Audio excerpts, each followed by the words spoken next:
Hi YouTube, before I go through all these Zoids with you, it's probably worth mentioning that this is the revised version of this video. So if you look at the end of the video, you'll find quite a few extra Zoids that I've bought to add to the collection. I've collected back loads of toys that I used to own when I was a child in the 80s. Probably one of the best toy lines that was around at the time was Tomy ZOIDS.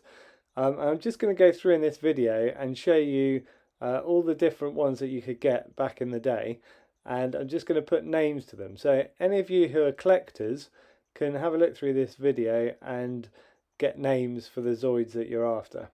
So I used to own quite a few Zoids as a child. I definitely had Zoidzilla, he was my biggest one. I didn't have any of the other large ones, but I decided since then that they're all so cool I'm going to try and collect back the whole range. So I think I've got them all now, all the ones you could get back in the 80s, and it has taken me quite a long time to get them all back again. So I've mainly been buying them on eBay. I bought a job lot where I got most of these actually for I think it was around £200, something like that. And then I just bought back all of the smaller ones that I still didn't have to complete the whole set. But yeah, it's much cheaper, I think, to try and buy a massive collection off of somebody else who's already collected them all. Otherwise, each of the smaller Zoids, you're looking at sort of £20 or more each. And some of the rarer small Zoids go for quite a bit more. So that battery power one that you saw that was called Tank a second ago, that one goes for quite a bit more. It's a bit more sought after and hard to get. The other red battery powered small Zoid, which is called Serpent, that one tends to go for quite a bit more, and again is a bit trickier to get hold of. And there are a few others like that. There's the tortoise one called Cannon I found particularly difficult to get hold of. And the small blue Zoid called Terrazoid, that was the last one that I've only just literally got to complete the collection.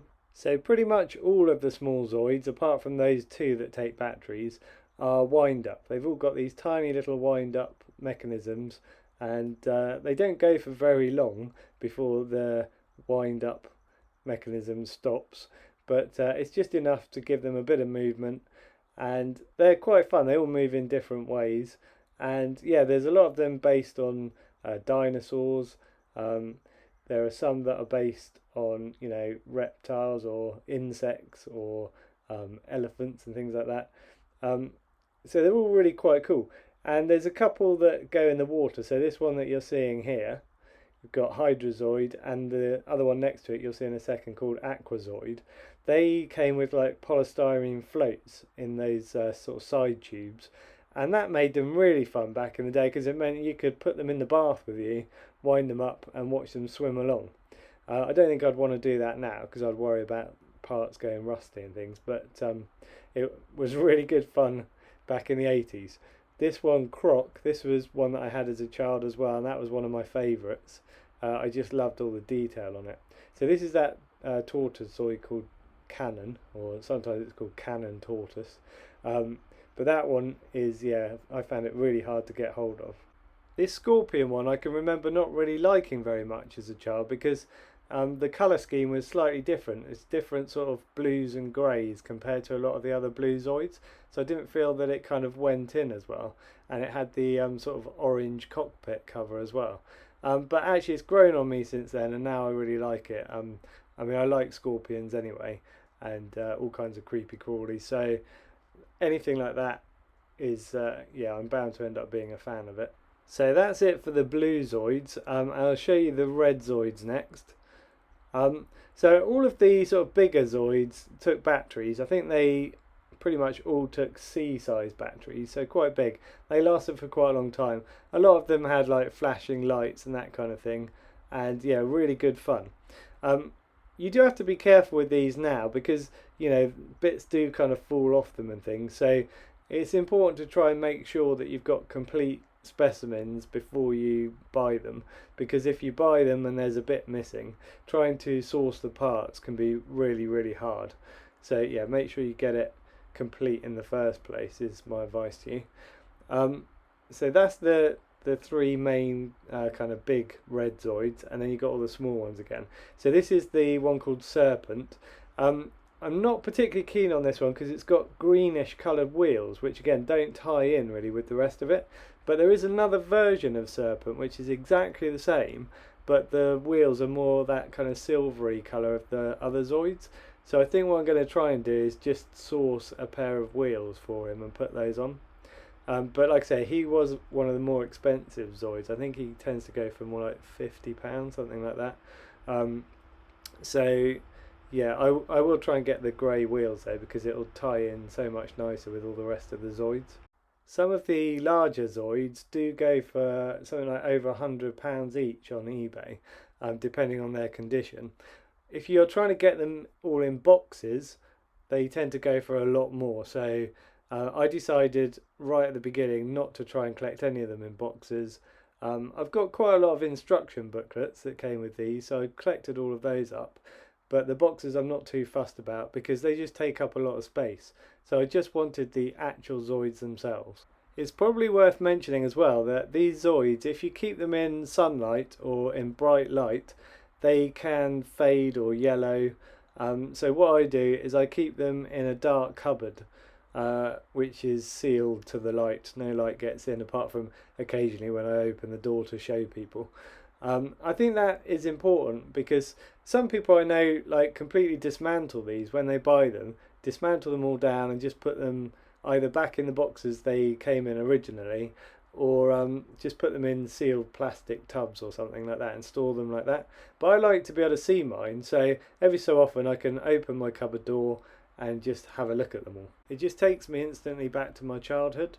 The Zoids that you can see in the frame at the moment, so Z-Ray, Slime and Slitherzoid, they were the first three I can remember owning as a child, and then I remember going on to obviously buy a lot more after that, but they're my kind of three favourite small Zoids, I would say. Anyway, I hope you've enjoyed this video and I hope it will be a useful resource for some of you who are trying to collect back the Zoids as well. Thanks for watching, and check out my other toy videos because I've got lots of different toy lines. I was basically trying to collect back everything that I owned when I was a child. So I've got a lot of things like GoBots and Kenner Star Wars figures, Mad Balls, Gnarlies and Rock Lords, that kind of thing. So yeah, check out my other videos. There's bound to be something that you also had as a child if you were growing up in the 80s. And hopefully it will give you a nice big nostalgia trip. Right, so like I said, this is the revised version of this video. So all of those Zoids that you've seen so far, that is what I thought was the complete collection. But I completely forgot that I had one Zoid in storage that wasn't added to this. And then I've actually bought quite a few more because people have sent me messages saying you had a few missing. So here's the revised version with, you've got Zillan here, one of the smaller Zoids that I hadn't bought. All of these ones you're seeing here are pretty rare, quite hard to get hold of, and they go for quite a bit of money. So you do have to kind of search on eBay and just look out for bargains if you can. Yeah, I hadn't even come across Zillan before when I did the original video. And it was just pointed out to me by a very kind YouTuber that noticed that I had these few missing.